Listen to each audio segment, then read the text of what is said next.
Here in the Central Valley, our cowboy roots run deep. From cattle ranches to farming, man and horse have been partners in this cradle of agriculture for years.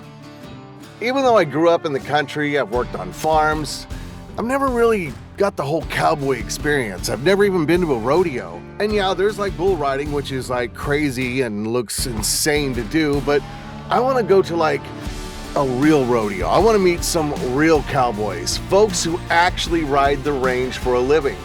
Genuine 100% cowboys and cowgirls. So what better place than my high school alma mater, Oakdale, California, the cowboy capital of the world. And while Oakdale holds tight to its cowboy roots, the world of agriculture is evolving fast. Cowboys, ranchers, and farmers, they're keeping up in ways you will not believe. I'm headed over to the World Ag Expo, where agriculture meets innovation. From high-tech tractors to robotic beehives to some good old-fashioned big food. We're exploring the future of ag. It's all coming up on Hitting the Road. Central California definitely has its own vibe. From the laid-back latitudes of the Central Coast to the scenic wonders of the Sierra and all the amazing people, cultures, food found in the great cities and towns of the San Joaquin Valley. I'm on a mission to explore the festivals, the hidden gems, the history, and the stories that make up this great place I love to call home. I'm Roy Sizemore, and we're hitting the road.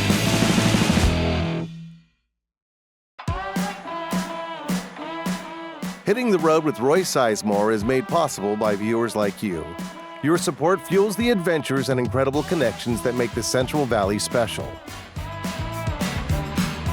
Every journey we take, every story we share is thanks to you. Become a member today to help keep the good times rolling. Visit our website to learn more. Thank you.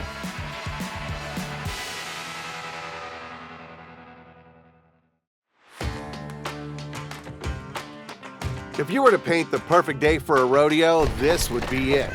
Blue skies stretching for miles, just the right amount of dust kicking up on your boots and that warm Central Valley sun, reminding you that you're in cowboy country. You know how you hear people say this ain't my first rodeo? Well, this is my first rodeo. So I don't really have a lot to compare it to, but I think I'm on the right track for an exciting day. So today I saddled up and hit the road to find out if Oakdale, California really lives up to being the self-proclaimed cowboy capital of the world. And what I found here isn't just your run-of-the-mill rodeo. Nope, this is the real deal, where the spurs aren't just for show, and cowboys and cowgirls are living and breathing the ranch lifestyle every single day. Oakdale has proudly worn its cowboy crown since 1954. And if anyone knows the ins and outs of this rodeo, it's Michelle White, the secretary and treasurer of the California Six-Pack Rodeo. So today I want to find out if this town lives up to its legendary name.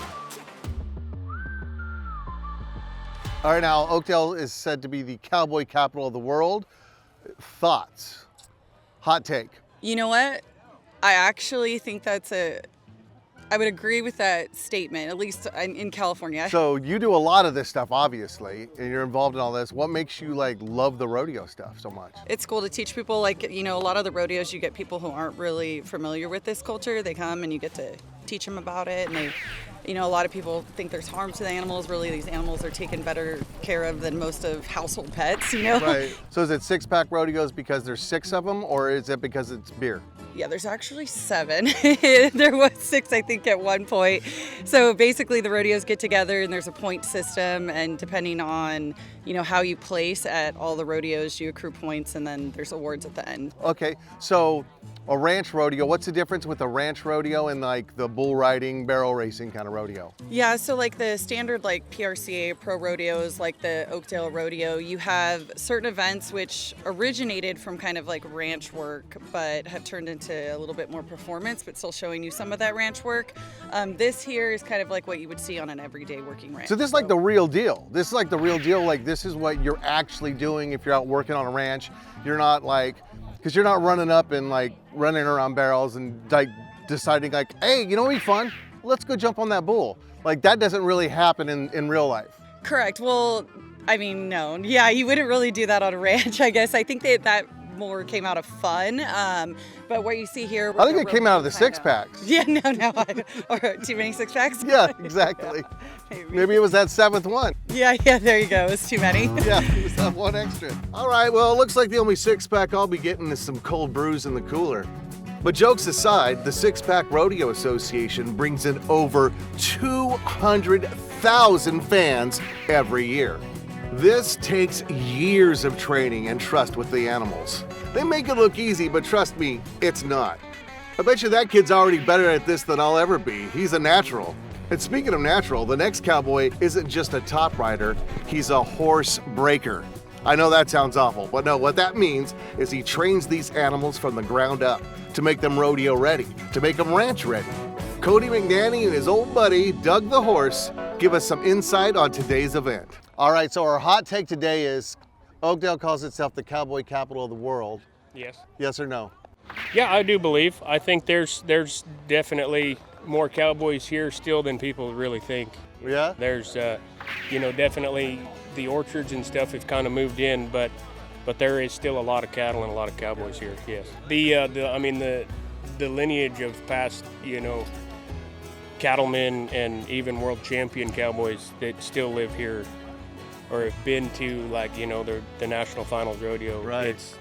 So yeah, I believe it. And you do a lot of these too, or no? Yeah, we go around. There's actually an association for this, and then there's a big finals in Winnemucca every year. Now, is it money or buckle? What's the prize? What are you looking for? Man, it just kind of depends on the rodeo. You'll get a buckle most of the time if you win, but you get some prize money as well with it. We run some cows and we raise some horses, and we do a little bit of everything. I train horses primarily.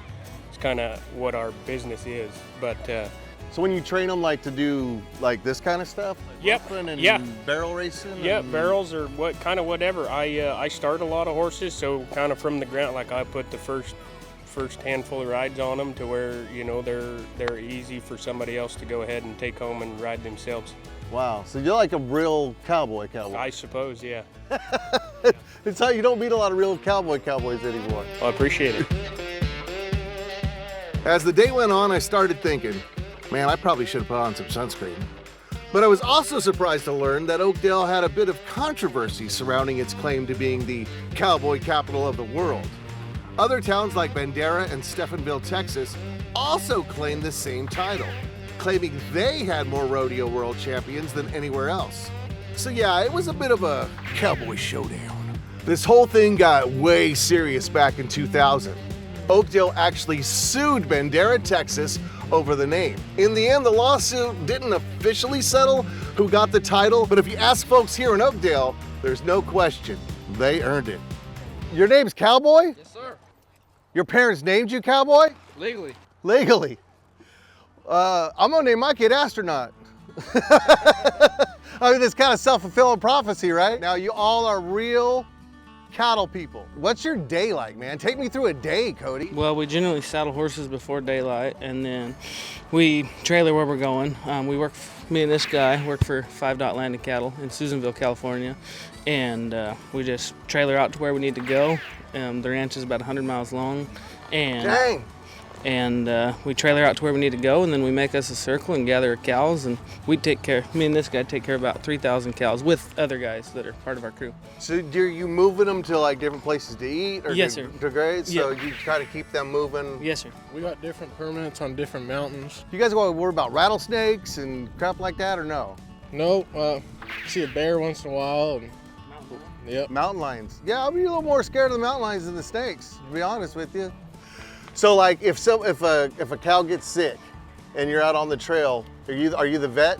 Yeah, we pretty much are doing exactly what these guys are doing behind us here, Right. just doctoring cattle, but the only difference is we're not giving them medication today. Out on the ranch, we give meds and stuff. So you got to have that all packed up with you? You know when you're going out to doctor cattle. I mean, you know when you got some sick cattle somewhere, so you grab your medicine bags and you go make a circle and go get you some cattle doctored. Wow, I never knew so much went into working on a ranch. And here I thought I was just wearing a cool hat and looking cool on a horse. But these guys really are taking care of these animals. Now, we were all set to hightail it out of there when they told me after a long day of ranching they couldn't even watch our show. All right, so you guys, wait a minute. You're not gonna be able to see this because you don't have television? Yeah, I mean, not unless you like somehow send us the link and we can try to get it on our phones, you know? Right, do you have internet? No, there's no Wi-Fi. We just kind of have the service that's around, really. Do you play banjos and fiddles, or what are you doing all day? You play guitar? Yeah. So you got like mean Monopoly sessions? What are you guys doing? Yeah, we just play cards most of the time. Play spoons? Yeah, he plays the spoons. I play the spoons. This guy plays drums. Yeah, drums. Okay. Get a jug, something blow into a jug. It's a wild deal. It's a Wild West out there, man. Well, there you heard it. These guys have very little time for lollygagging out on the range. I really had no idea what to expect coming to my first rodeo, but Oakdale did not disappoint. This place is the real deal. The energy, the people, celebrating the history and traditions going back generations upon generations. It's all here. Saw some pretty cool events, met some really legit cowboys, and even got to learn what it takes to train these animals. And let me tell you, rodeo isn't just a sport for the people of Oakdale. It's a whole way of life. I truly have a whole new respect for how much skill and heart goes into this. So next up, we're headed to the World Ag Expo to see the latest tech shaping the future of ag. Who knows, maybe we're one step away from cowboy robots. Ah, beautiful Tulare, California. Farms. Cows. The largest agricultural trade show in the world, with more than 1,200 exhibitors on 2.6 million square feet of exhibit space. Wait, what? Yeah, that's right. Good old Tulare is home to the World Ag Expo, taking place every year in February at the International Agri Center. The show offers a wide range of ag-related exhibits and seminars. 100,000 people from 70 different countries all convened right here to check out what's in store for the future of ag, which is actually what I'm doing here today. Well, actually, don't tell the crew, but first order of business is to find some grub. Come on, man, the biggest ag expo has got to have some of the biggest food there is. Biggest food. Biggest food. Big food! What the heck is that? I'm here with Melissa. We're just kind of out cruising around looking for stuff to see at the ag show. I thought this was a rock climbing wall, and it's potato. We bring you a better time than a rock climbing wall, because who doesn't like Idaho potatoes? Everyone likes Idaho potato. We're a 72-foot oversized vehicle, so we have to be permitted everywhere we go. That But sounds like fun. we brought it down from Boise for you guys, and we're gonna launch our 10th anniversary tour at the end of February. And what's in the potato? So, well, it's loaded with vitamin C and potassium, and yeah. Sour cream, chives. That's right. Maybe some bacon bits. That's right. And are you driving this bad boy? I am. That's so cool. I am Spud Racer. Spud Racer? We gotta free the potato! Free the potato! Let it live! Potato. No to potato cruelty. Are you organic? All right, that might have been a bit too much potato for me. Honestly, I'm a little tatered out. I need some meat. Cooking up over here is some of the most delicious looking fire-grilled juicy meats I think I've ever seen. I'm gonna put a pin in that though, because right now I'm kind of feeling like fair vibes, and I know exactly what I want for breakfast. All right, so it's February. Big Fresno Fair ain't even hit until October, but look what we got. Fair food, my friends. Corn dogs, garlic fries, deep fried Oreos. So we got everything at the World Ag Expo. I think it's monster dog time. The bigger the dog, the better the dog. That's what they say.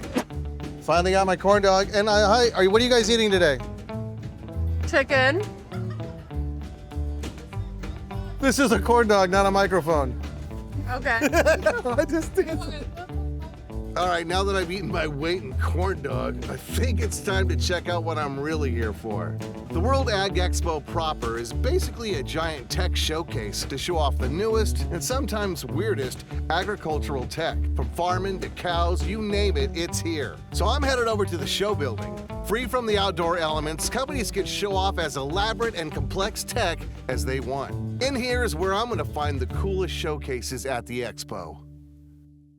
Tyler, okay, I was told, is Tyler with Canthus? That's correct, yes. Someone said, okay, we're talking tech. Today, this is like what we're kind of going around, talking about high-tech ag stuff. Yep. I'm still using Windows 7, man. Like you guys are like other level. Someone said you're like got like facial recognition technology for cows. That's correct. Sort of, yes. Okay, So, explain, yeah. so we're using computer vision and artificial intelligence to monitor the cows, the feeding operations, the animal behavior. So what we're actually doing is mounting this camera up in the top of the freestall barn. So in the barns where the cows sleep and eat and drink. Right. And this camera is taking a picture every minute of the day. And so it takes a picture that you and I would recognize of cows and feed, and then it sends it over to a little processing box inside the barn. And that image that we recognize gets turned into data. There's a cellular router in there, and it sends it up to the cloud. And then, you know, the dairy owner, You never think dairy cloud technology, and now he can go through anywhere in the world. If their nutritionist happens to be working in South America, they can call up, look in real time, and see what's going on the dairy 24/7. So you can see this section of cows, they're drinking this much water, eating this much, sleeping this much, process all that data, go through and I guess to optimize. There are such big investments on the dairies now, you can't afford to be inefficient. So you've got to have technology that can help you. And, you know, our grandparents would have use their eyes to keep track of all the cows. Right. These dairies are too big. Yeah, you can't do it. Ginormous. You got to have help. So that's where we come in and help monitor the cows. So. Awesome. So I'm sure you at home have heard the term save the bees, right? Well, in case you haven't seen the cinematic masterpiece that is Jerry Seinfeld's Bee Movie, here's a quick rundown of what bees do. Basically, bees are pollinators, which means that when they go from flower to collect nectar to make honey, they're getting a bunch of that flower pollen all over their little furs. So when they go to another flower, they're spreading this pollen to other plants and fertilizing them. Bees are responsible for pollinating 70% of the total crops we eat and 80% of the flowers in the world. Already in the last 75 years, the total bee population has decreased by over half. So basically, if bees go bye-bye, so do we. I'm here with Elijah with Bee Wise. Asked around, I'm like, what's up with the bee thing? And they're like, oh, you got to go talk to that guy. And my best friend is a bee guy, and a lot's been going on, obviously, with bees, bee die-off. But this is a hive? Tell me what's going on. So basically our mission is to save the bees, and we're trying to do this using precision robotics and AI, artificial intelligence. So we're taking all the capabilities of modern technology and trying to utilize that to save the bees. So what you're looking at here is called a bee home, and it's actually a device. It's also a new hive, okay? It actually contains up to 48 colonies. Wow. Okay? But it's also a beekeeping tool. So there's a platform that comes with it, a software platform, a dashboard, where the beekeeper can go in, they get notified about what's happening in the hives, make data-driven decisions, and actually react to what's happening in the hives in real time. I'm really impressed. Elijah, thank you, man. I appreciate it. Okay, earlier I said I wanted to find some of the coolest and weirdest tech, and that was definitely cool. I mean, that's awesome. So that means it's time to get weird. Here with Rosemary, and what do you got here? It looks like fish powder, coconut powder. Is this for people to eat? Aloe powder? Is this for tea or is this for dirt? I'm intrigued. Yeah, definitely. Actually, either way. So the coconut water powder we get from a source that makes for human consumption, so you could drink it, but we're primarily targeting plants. Oh, this is a plant food? Plant food. Okay. Liquid plant food, dry plant food, amendments, and soil as well. And I see like crab and shrimp. Also, this is all organic stuff? Yes, it is. And no bad things going into the ground? Correct. Awesome, I'm all about that. What are worm castings? Castings? Castings? Castings, yep. Okay. It's worm poop. Super great for plants. I can't say that. No, you can say that. I just want to make sure you're selling bags of worm poop. Absolutely, it's good stuff. I'm in the wrong business, man. I have a yard full of night crawlers. All right, some quick Roy facts for you. Worm castings are like dirt super fertilizer. They're a natural and effective soil amendment and offer numerous benefits to plant and soil health, including improved nutrient availability, enhanced soil structure, and increased water retention. Who would have thought? All right, that show building stuff was seriously cool. I feel like an official worm poop aficionado, which honestly is a badge I wear with the highest of honors. It's amazing to hear about all these innovations and how they're helping farmers, but man, what I actually want to see is some of these things in the field. Well, thankfully, the World Ag Expo isn't just a big old building and potato cars. It's a 2.6 million square foot extravaganza. So just a quick walk away from the show building, and I'm surrounded by all these really cool gadgets and gizmos, doing this and that, doing their job, doing their thing. They even got a celebrity guest appearance. Have you guys ever seen Terminator? So Gus, when is the whole Skynet takeover? Beep, boop, beep. I love human. Boop, boop, beep. I don't buy it, Gus. This is how it starts, people. This is how it starts. He seemed friendly, yeah, friendly. But what's he actually doing here, Seems like his human servant, his buddy, was granted permission to tell me what's up. All right, here with Gary. This is amazing with Gus Automation. Does that stand for something? Yeah, GUS stands for Global Unmanned Spray System. Okay, because this is basically, it's actually a little scary, because you ever see Terminator? I have. This is how it gets started. Like, if Gus hooks up with Alexa, we're all doomed. The planet's gone, we're wiped out. So this is like basically AI, unmanned spray rigs. Yeah, so it's completely driverless, so unmanned, it just goes out into orchards and vineyards, sprays the trees with the products that they need. And really what we did is we just developed the technology to where it doesn't have to have a tractor driver on it. Just dealing with the labor shortages that we're having in ag and in our own spray business that we have. Right, and this can be a 24/7 thing too, right? You can have just wake up to put some gas in and restock and you're good to go? That's correct. We run 24 hours a day whenever we can. Now, if you guys hear that honking, that's when it gets to the end of the row, right? So That's correct. So that's like a warning, like, hey, get out of my way, I'm spraying. Safety feature, so anybody that's driving down the avenue, it'll alert them before it exits the row. So when you think of agricultural technology, what's the first thing that comes to mind? Drones, automated harvesters, fully automated robotic cabbages with laser eyes. Pew pew. Okay, maybe that last one's just me, but to most, it's probably the most iconic ag machine ever, the tractor. As a kid, my uncle had this ancient tractor, metal seat, safety features, no. Later, I actually got a little blue Ford one with the actual cushions. So, I know my way around a tractor.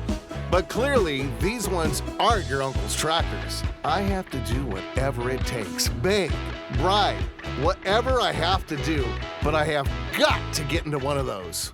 Ash from Fent, I was told to come find you. Why? What's the deal? Farmers in the field all day long, sometimes 14 or 18 hours a day to do Right, yeah, job. definitely. They want to be comfortable doing it. So technology like GPS and auto guide and data management, heated seats and things like that. Oh yeah, yep. And I don't even have that in my car. Yeah. That's not fair. That's not right. They're so high tech yet so simple to use, even you could drive it. I could drive it? I think you could. Can I really drive it? Sure, why not? All right, I'm down. Let's do this. I'm on it. Okay, so it turns out all you have to do is ask, wait your turn, and you could take one of these for a test spin.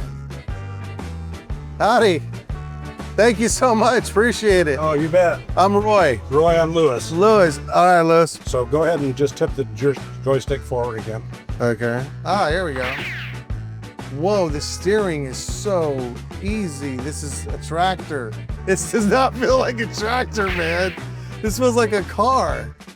All right, go around this side here. Yep. So you steer with this, but your throttle is all here. Right. Once I go, I don't even have to keep my hand on the joystick. It's going to remember it knows to stop. Real. It'll hold your position, and it'll just keep going at that speed. Man, I am so excited. I feel like Jeff Gordon, except, well, it's not a race car. It's a big, giant tractor, and it's not a racetrack. It's a dirt field, but still. And you could probably monitor if your son is out here on the tractor, how fast he's going. You can see it all from home. You can pull up your laptop. That's what I was saying. So you can be at home on laptop. Hey, I need you. You're supposed to be out there tilling the back 40. I am. Like, no, you're not. No, you're at your girlfriend's. Exactly. With my tractor. Where is the wine chiller? I know it's in here. The wine chiller is actually right here. Is that what that? Yeah, there it is. There's the wine cooler. Got a cool box in it. This is so much better than this is farming. I could do this kind of farming. How would you go back to farming an old tractor after riding around? Really, really hard. It'd be like going back to manual steering in your car. Side note, be careful on the dismount. These things are a lot higher and the ground is a lot softer than you think. Alrighty. Oops, and I got my glasses. That was awesome. Thank you, man. Appreciate it. Lost my glasses.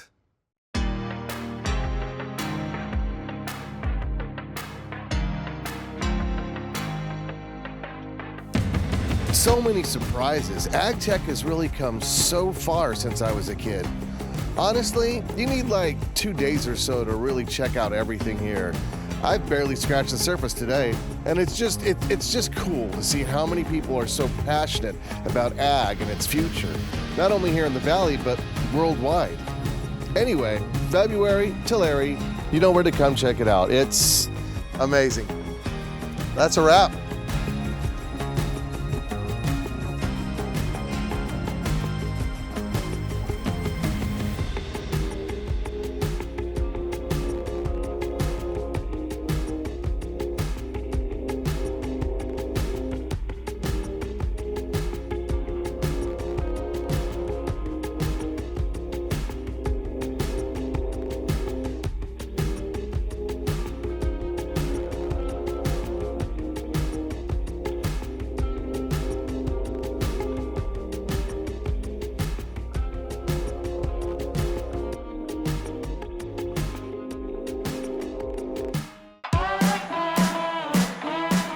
Hitting the Road with Roy Sizemore is made possible by viewers like you. Your support fuels the adventures and incredible connections that make the Central Valley special. Every journey we take, every story we share is thanks to you. Become a member today to help keep the good times rolling. Visit our website to learn more. Thank you.